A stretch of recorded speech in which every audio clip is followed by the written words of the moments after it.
AITA for refusing to forgive my brother now that he needs our support after years of hurting us? I always believed my family was different. Not in a dramatic, made-for-TV movie sense, but simply because we were incredibly tight-knit. Growing up, we had this unspoken rule of loyalty that our parents instilled in us, as if it were the most important thing in the world. Blood is thicker than water was practically the family motto. Our parents kept telling us that when they were gone, the only people we could truly count on were each other. They had a strange and, in hindsight, rather extreme way of teaching us this loyalty. If one of us ratted out a sibling, no matter who was at fault, we were both punished. For example, if my brother Michael stole cookies and I reported him, we would both lose our TV privileges for a week. My mom always said, "The problem isn't the cookies, it's the broken trust." It made no sense to me then, but today, I understand. They weren't trying to raise perfect kids. They wanted to raise a family that would stick together, no matter what. And the thing is, it worked. My siblings and I grew up very close. There is Michael, the oldest, now 29, who always had this golden aura around him. He was the perfect firstborn. Athletic, popular, charismatic, the kind of guy everyone wanted to be or be with. Then there is my sister, Anna, 26, probably the most level-headed of us. She is the one you turn to when you need advice or help getting your life in order. Luke, 25, is the one I am closest to.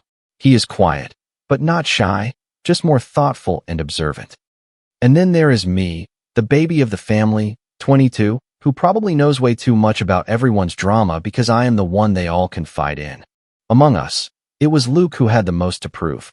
He was not as naturally gifted as Michael, nor as brilliant academically, so everything he accomplished, he earned through hard work and determination.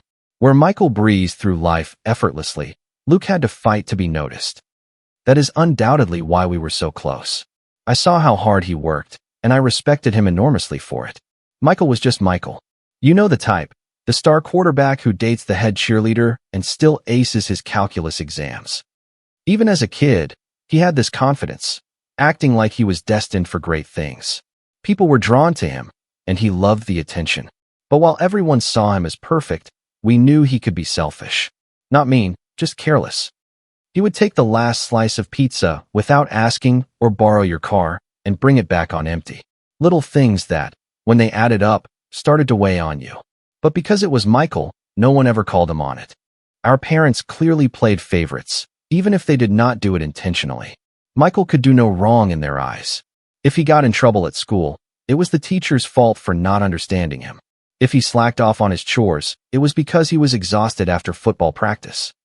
Luke, on the other hand, had to fight for every bit of recognition. If he brought home a B on his report card, my dad would ask him why it was not an A. If he made the varsity basketball team, Michael would joke that he was just a bench warmer. I saw that it hurt him, even if he tried to laugh it off. Despite all that, Luke idolized Michael. He desperately wanted to impress him, to be seen as his equal. He worked out religiously to try to have the same physique and even joined the same expensive gym. He asked Michael for advice on girls, even though Michael's advice was consistently terrible. It was like he was chasing an impossible ideal, trying to prove he was just as good, or even better. And honestly, I think Michael liked that Luke admired him. It fed his ego. For a time, everything seemed fine. Luke finally found his own path, landing a good job in software development and building a life he could be proud of. And then he met Sarah. Sarah was perfect for Luke. At least, that is what we all thought at the time. She was smart, funny, and a little nerdy, which fit perfectly with Luke's personality. She brought out a side of him we had never seen, more confident and relaxed.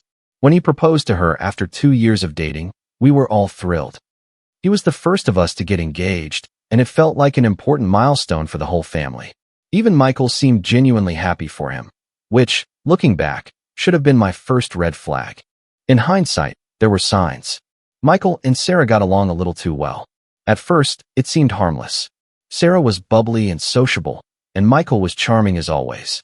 But sometimes, their jokes felt like inside jokes that Luke was not part of. They often sat next to each other at family dinners and chatted like they had known each other for years. Luke never said anything, but I could see it bothered him. He would watch them sometimes with an expression I could not quite decipher. I did not pay attention to it initially because As I said, loyalty was sacred in our family. The idea that Michael could betray Luke in any way was inconceivable. We had been raised to always support each other, no matter what. And Sarah, she seemed so in love with Luke that the idea she might be unfaithful did not even cross my mind. Luke was never the type to open up easily about his feelings. He had always been the quiet rock of the family. So when he finally confided in me that he had doubts about Sarah and Michael, I knew this was not some random thought. He did not even want to believe it himself. The way he spoke about it, softly, almost as if he did not want the words to exist, broke my heart a little. We were sitting in my living room, just the two of us, when he asked, "Do you ever feel like Sarah and Michael are weirdly close?" He was staring at the coffee table as if it held the answer. "Weird how?" I asked, genuinely surprised. "I don't know," he said, rubbing the back of his neck. "Sometimes I feel like they're too comfortable together, like they have their own world and I'm just standing outside of it." I tried to downplay it. "They're probably just friendly. Sarah is outgoing, and you know how Michael is. He's like that with everyone." Luke nodded, but he did not look convinced. "Maybe," he murmured. Then he added, almost to himself, "It just doesn't feel right." That conversation stayed with me. Not because I believed him immediately, but because I saw how much it was hurting him. Luke was not paranoid. He did not jump to conclusions. If he felt this way, there had to be a reason. Still, I convinced myself it was all in his head. Sarah loved Luke. They were planning a wedding. Michael might be selfish, but he was not cruel. It was easier to believe Luke was imagining things than to consider that he was right. But then, I started noticing things. Small things. The way Sarah would look at Michael when she thought no one was watching. The way Michael always went out of his way to make her laugh. One day, at a family barbecue, Sarah and Michael were sitting together on the patio, deep in an intense conversation. Luke was inside grabbing drinks, and when he came back out, the way Sarah quickly moved away from Michael was strange, as if she had been caught doing something she should not have been. I wanted to believe it was nothing. I wanted to tell myself I was becoming paranoid too, that Luke's doubts were rubbing off on me. But the more I observed, the harder it became to ignore what was right in front of me. One evening, about a month after Luke confided in me, I decided to test the waters. We were all at my mom's for dinner. Me, Luke, Michael, Sarah, and Anna. The atmosphere was light and joyful, as it always was when we were together. At one point, I joked that Luke and Sarah already seemed like an old married couple, always bickering but clearly in love. Everyone laughed, except Sarah's laugh was a little forced. And Michael, he did not laugh at all. He just offered an awkward smile and looked down at his plate. It was a tiny detail, but it made my blood run cold. If nothing was going on, why did they both look so uncomfortable? After that, I started paying much more attention. Not in an unhealthy or obsessive way, but just observing. Sarah always seemed more animated when Michael was around. Her eyes would light up as soon as he entered a room, and she always leaned a little too close to him when he spoke. Michael, for his part, seemed to thrive on her attention.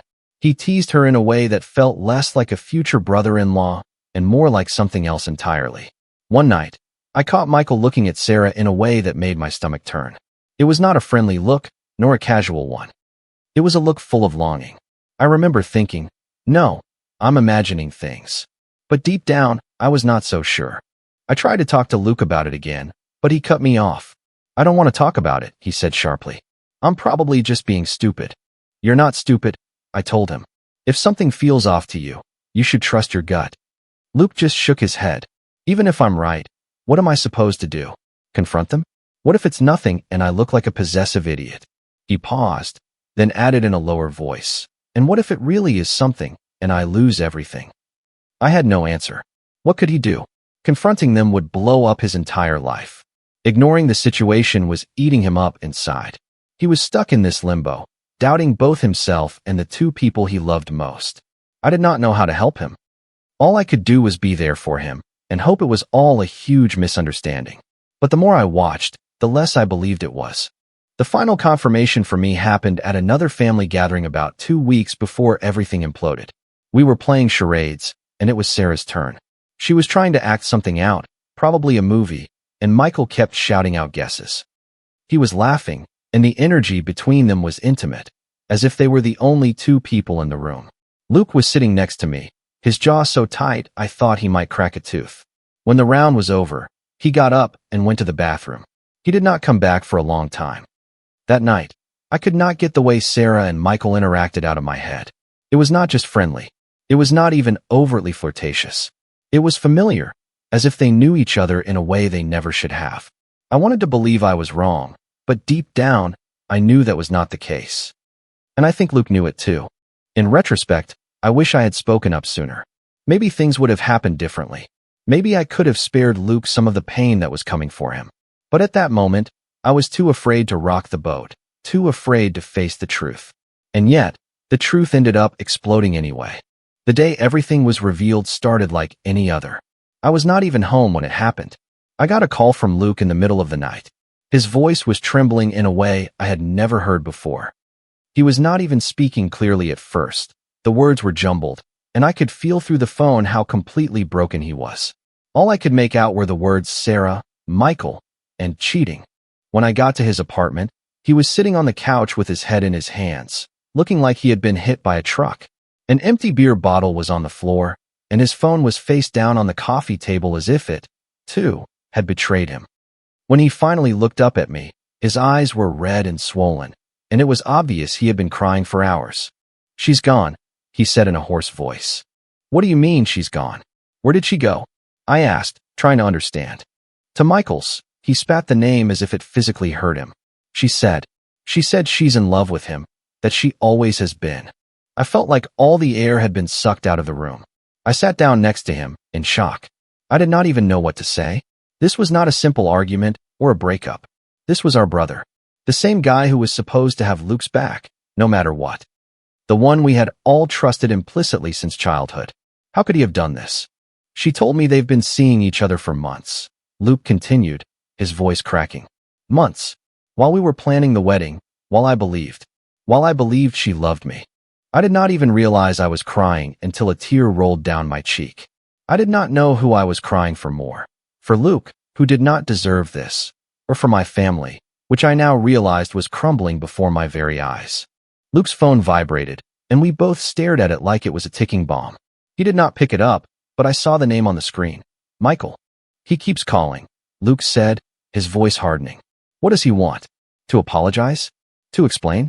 As if there's anything he could possibly say to fix this." I had no answer. What could Michael possibly say? "Sorry I stole your fiancé," was so absurd it felt unreal. The next morning, after Luke finally fell asleep on the couch, I decided I could not just sit there. I drove over to Michael's place, barely able to see straight because my vision was blurred with rage. When he opened the door, he looked like he had not slept either. Good, he did not deserve to. "What is wrong with you?" I snapped before he could even speak. "Do you have any idea what you've done?" Michael tried to interrupt, but I did not let him. "No, shut up. You don't get to speak. You don't have the right to explain this. You destroyed him, Michael. He is destroyed. And for what? A girl? Are you really that selfish?" "It's not just a girl," Michael finally said defensively. "I love her. I wanted to hit him. I have never wanted to hit someone so much in my entire life." "You love her," I repeated, my voice dripping with sarcasm. "Wow. Well, that fixes everything. So, let's just forget the fact that she was your brother's fiancée. Let's forget that you destroyed our family. As long as you're in love, it's all okay. Is that it?" Michael said nothing. He just stood there, looking at me as if he were the victim in this story. It made me sick to my stomach. "You have always been selfish," I said, my voice trembling with anger. "But this is a whole other level. I hope she's worth it, Michael, because you just lost all of us." And with that, I left. I did not let him answer because, honestly, I did not care what he had to say. There was nothing he could say that would make this acceptable. When I got back to Luke's, he was awake, sitting at the kitchen table and staring at his phone. He looked up at me, his gaze empty. "Did you talk to him?" "Yes," I replied. "It was useless." Luke nodded as if he had expected as much. "I don't think I can ever forgive him," he said softly. "Or her." "You don't have to," I told him. "You don't owe them a single thing." In the days that followed, the news spread to the rest of the family. Anna was furious. Our father was beside himself. He called Michael and tore into him, telling him he was no longer his son. Our mother, on the other hand, had a different reaction. "He's still your brother," she told me when I talked to her. "People make mistakes. He's in love. We can't blame him for that." We can't blame him. I retorted. He betrayed Luke. He betrayed all of us. How can you just brush that aside? Because he is my son, she replied in a firm voice, and I will not turn my back on him. It felt like a slap in the face. How could she defend him after what he had done? How could she expect us to simply move on? But that is exactly what she did. She started visiting Michael and Sarah, pretending everything was fine, as if our family had not been shattered into a million pieces. And every time she tried to push us to forgive him, I felt like she was choosing Michael over the rest of us, over Luke. I wish I could say that was the end of it, but it was not. This was not something you could just sweep under the rug. It was a betrayal so deep that it left scars none of us could ignore. And even if I wanted to move forward, to pretend it did not matter, I could not, because every time I looked at Luke, I saw the damage that Michael and Sarah had caused. And that was something none of us would ever forget. The fallout from Michael and Sarah's betrayal felt like a slow-motion car crash. You see it coming, but you are powerless to stop it. It did not just destroy Luke, it fractured our entire family. It is hard to say exactly when it all began because once everything was out in the open, there was no going back.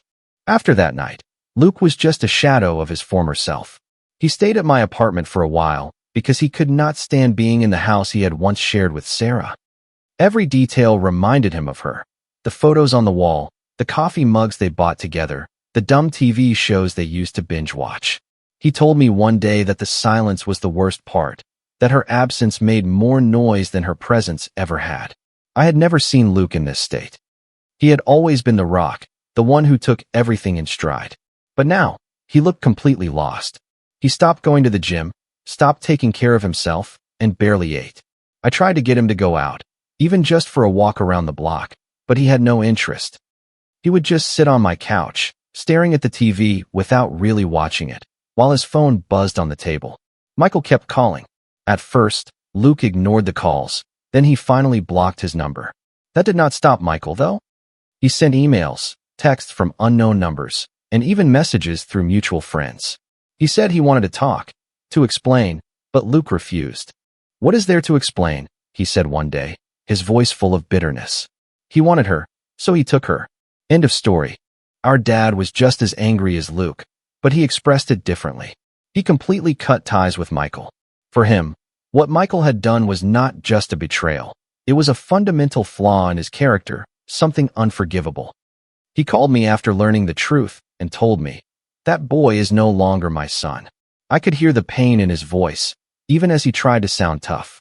For him, loyalty was sacred, and Michael had desecrated it.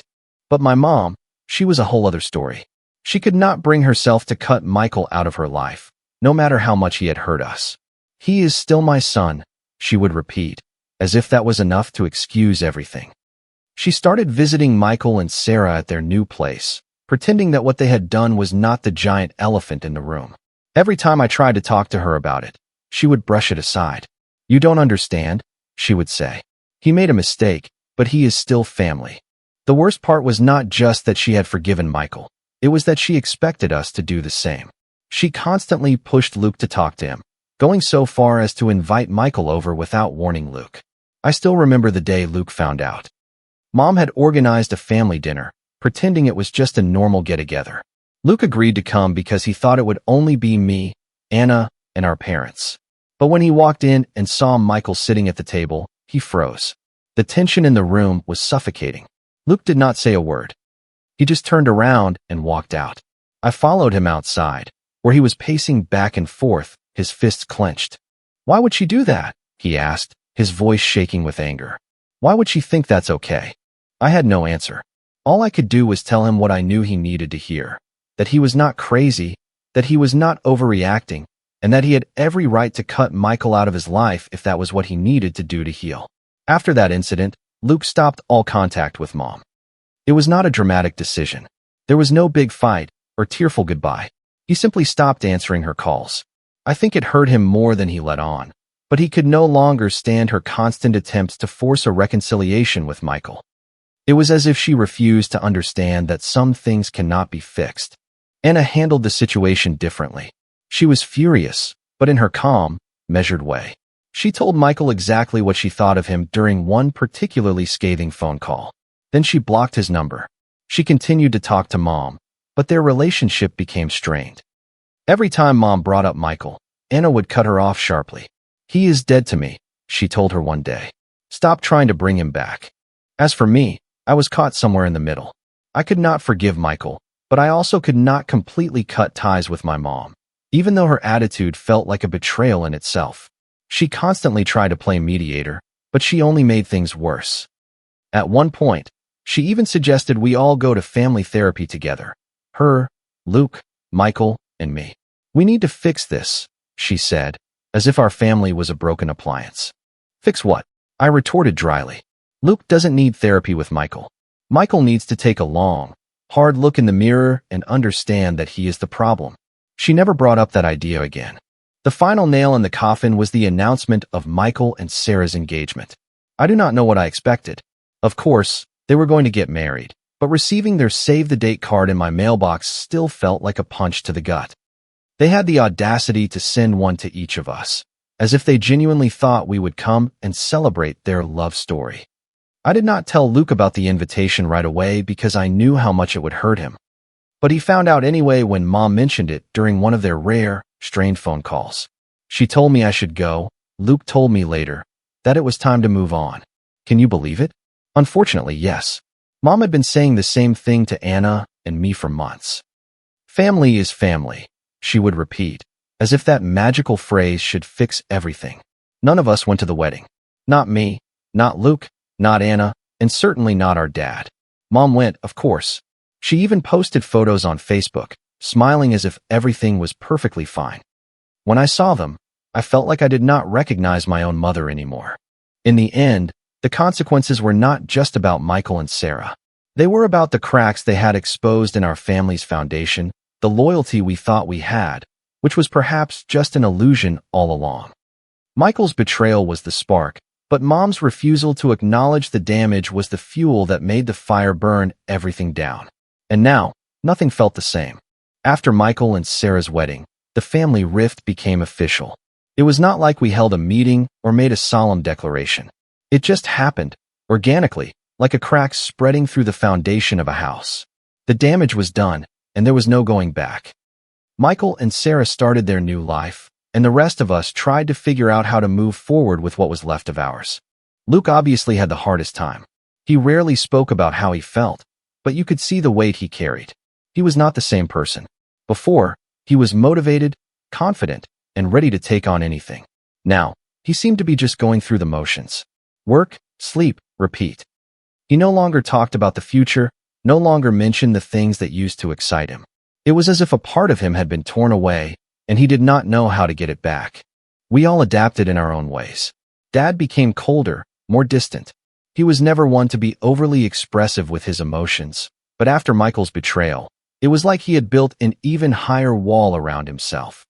He refused to acknowledge the existence of Michael and Sarah, even in casual conversation. If anyone mentioned them by mistake, he would immediately change the subject.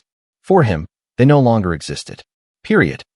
He did not even entertain the idea of reconciliation, and that was one of the few things I agreed with him on. Anna threw herself into her work. She was already a busy person, but now it seemed like she was using her job as an escape from the family drama. She had always been the mediator, the one who tried to keep the peace, but even she could not fix this. I think that realization deeply affected her. She started coming to family dinners less often and answered Mom's calls less and less. It was not that she did not care, it was more that she just could not handle the situation anymore. And then there was Mom. Of all of us, she was the one who seemed most determined to pretend everything was fine. She continued to see Michael and Sarah, acting as if they had not done something unforgivable. I would hear about her visits to their new house or her lunches with them, and every time, it felt like a slap in the face. It was not just that she had forgiven them. That was bad enough. The worst part was that she expected all of us to do the same. She kept repeating phrases like, "We can't stay angry forever," or "We are still a family," as if saying them enough times would make them true. Once, she even suggested organizing a big family reunion. "We need to start fresh," she said, as if it were that simple. I actually laughed at that, not because it was funny, but because I could not believe she really thought it was a good idea. "Mom, No one wants to start fresh with Michael, I told her bluntly, and certainly not Luke. Well, he needs to, she replied, with a sharper tone than I expected. Holding on to all this anger isn't healthy. Maybe he's just not ready to forgive the brother who betrayed him with his fiancée, I shot back. Have you ever considered that? She did not know what to say to that, but I could see her frustration. I think a part of her resented us for not just getting over it, but the biggest part of her anger was directed at her own inability to fix the situation. She wanted everything to go back to the way it was before, but that was impossible. The rift was not just emotional, it was also logistical. Luke ended up selling the house he had shared with Sarah and moved into a new apartment on the other side of town. I helped him pack, and it was one of the most depressing days of my life. Every sealed box felt like another piece of his old life being put away for good. He was quiet while we packed, but at one point he picked up a framed photo of him and Sarah taken shortly after their engagement. He stared at it for a long time before tossing it into the trash can. Good riddance, he mumbled, but his voice betrayed his pain. Anna moved too, accepting a job offer in another city about an hour's drive away. She said it was for her career, and I am sure that was partly true, but I think she also needed to get away from it all. She still came to visit sometimes, but much less than before. I missed her, but I could not blame her for leaving. If I had the chance to escape, I probably would have taken it too. As for me, I felt stuck. I could not leave because I felt like someone had to stay and try to hold on to what was left, even if it was a lost cause. I stayed in close contact with Luke. I saw Dad regularly, and I talked to Anna whenever she had time. But with Mom, our relationship was tense. Every conversation with her felt like an arm wrestling match. She tried to convince me to reconnect with Michael, and I tried to make her understand that she needed to stop pretending nothing had happened. Neither of us ever won. The worst part was that Michael and Sarah seemed completely oblivious to the damage they had caused. They went on with their lives, posting happy photos on social media and acting as if they had not destroyed our family. It was infuriating. I wanted to confront them, to tell them how selfish they were, but I knew it would be pointless. People like them never see themselves as the villains. In their minds, they were just two people who fell in love, and we were the problem for refusing to accept it. The chasm between us grew wider with each passing month. Birthdays, holidays, family events, everything became a source of tension. If Mom invited Michael and Sarah, the rest of us refused to come. If she did not invite them, she would spend the whole time sulking, talking about how the family felt incomplete. It got to the point where we just stopped having family gatherings altogether. It was too complicated, too painful. In hindsight, I do not think any of us really knew how to handle what had happened. We were all grieving in our own ways, not just for the relationships we had lost, but for the family we thought we were. It is hard to explain, but when someone you trust betrays you like that, it changes everything. It makes you question the very foundation of what you believed in. And for our family, that foundation was loyalty. It was the one thing we thought we could always count on, the one rule our parents had drilled into us from the very beginning. But Michael broke it. He did not just betray Luke. He betrayed all of us. And no matter how much Mom wanted to pretend otherwise, there was nothing left to fix. Life sometimes has a strange sense of irony. You think a story is over, that the damage is done, and then it throws a new plot twist at you, one you did not see coming but perhaps should have. That is exactly what happened with Michael and Sarah. After everything they put Luke through, after all the bridges they burned, karma finally decided to pay them a visit. And when it did, it hit Michael like a freight train. Michael and Sarah got married about 6 months ago. None of us went, obviously. Not me, not Luke, not Anna, not Dad. Mom was the only one from our side of the family to attend, playing the role of the proud mother and acting as if everything was fine. She even sent us photos from the ceremony, as if we were supposed to be happy for them. I did not open them. None of us did. For us, Michael and Sarah were firmly in the past. For a time, they seemed to be living their perfect little life. They bought a house in the suburbs, started planning their future, and flooded social media with photos showcasing how happy they were. I would be lying if I said it did not bother me. After everything they had done, seeing them so carefree felt like another twist of the knife. But I told myself it was not worth my energy. They could have their curated happiness. All I wanted was for them to stay away from us. Then, a few weeks ago, everything came crashing down. I did not hear about it from Michael, of course. He has not spoken to any of us in over a year. It was Mom who called me, her voice panicked and trembling. Michael needs us, she said, as if that was supposed to mean anything to me. What are you talking about? I asked, already annoyed. It's Sarah, she replied. He found out she was having an affair. For a second, I said nothing. I was stunned, but not for the reason Mom probably thought. It was not shock. It was something closer to grim amusement. I could not help but think, well, how ironic. Let me guess, I finally said. With his best friend? Mom gasped on the other end of the line. How did you know? I burst out laughing. I actually laughed, even if it was not the most appropriate reaction. Because that is exactly what he did to Luke, I replied. Looks like karma finally caught up with him. Mom did not appreciate that. She launched into a speech about how distraught Michael was, how heartbroken he was, and how he needed his family now more than ever. She said we should all come together to support him through this difficult time. He made a mistake, she repeated, as if we had not heard that 100 times before. But he is still your brother. Mom, I interrupted her. Michael didn't just make a mistake. He destroyed Luke. He tore this family apart. And now you want us to feel sorry for him because Sarah did the exact same thing to him? Are you serious? He's suffering, she insisted. He didn't deserve this. Neither did Luke, I retorted coldly. But that didn't seem to bother you much when he was the one suffering. She went quiet after that, but I knew she was not giving up. She kept calling, trying to guilt-trip us into reconnecting with Michael. She even brought up the family loyalty argument again, saying we needed to forgive each other and stay united. But for once, none of us budged. Not Luke, not Anna, and not Dad. We were all on the same page. Michael made his bed, and now he had to lie in it. The truth is, I have no pity for him. I cannot. This is the direct result of his own actions. He betrayed Luke in the worst possible way, and now he is getting a taste of his own medicine. I am almost ashamed to admit it, but a part of me feels a certain satisfaction in knowing that he finally understands the pain he put Luke through. Maybe that makes me a bad person, but after everything that has happened, I do not care. Luke surprised me. When I told him what happened, I expected him to be angry, or maybe even happy to see Michael suffer. But he just shrugged. Of course, he said, as if it did not even matter to him anymore. Sarah was always like that. I just didn't want to see it. Does it make you feel good? I asked him, curious. He thought for a moment before shaking his head. Not really. It doesn't change anything. He's still out of my life, and that's not going to change. Luke's reaction made me realize how much he had truly moved on. He was no longer angry, not at Sarah and not at Michael. He had turned the page in a way I am not sure I have yet.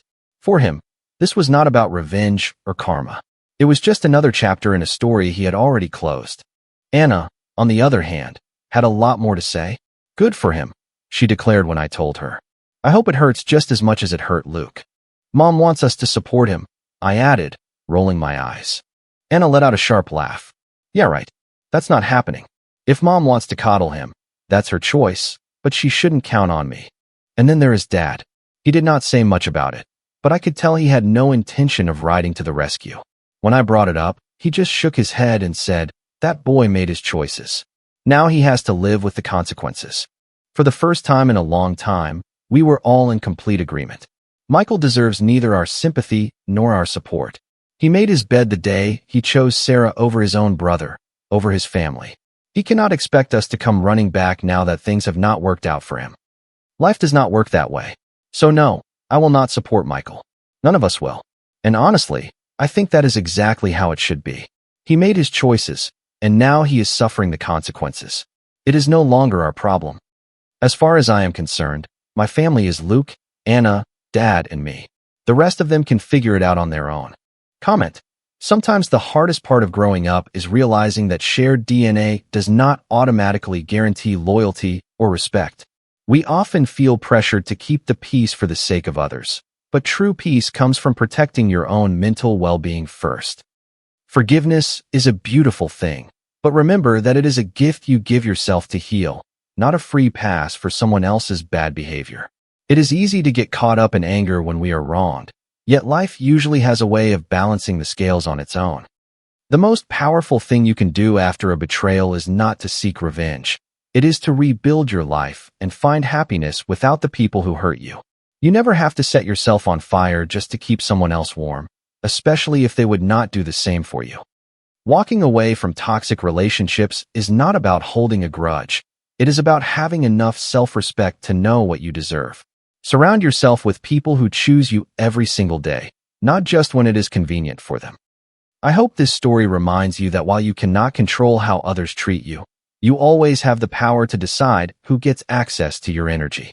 If you like the stories, don't forget to leave a comment and support the channel by subscribing. See you in the upcoming stories.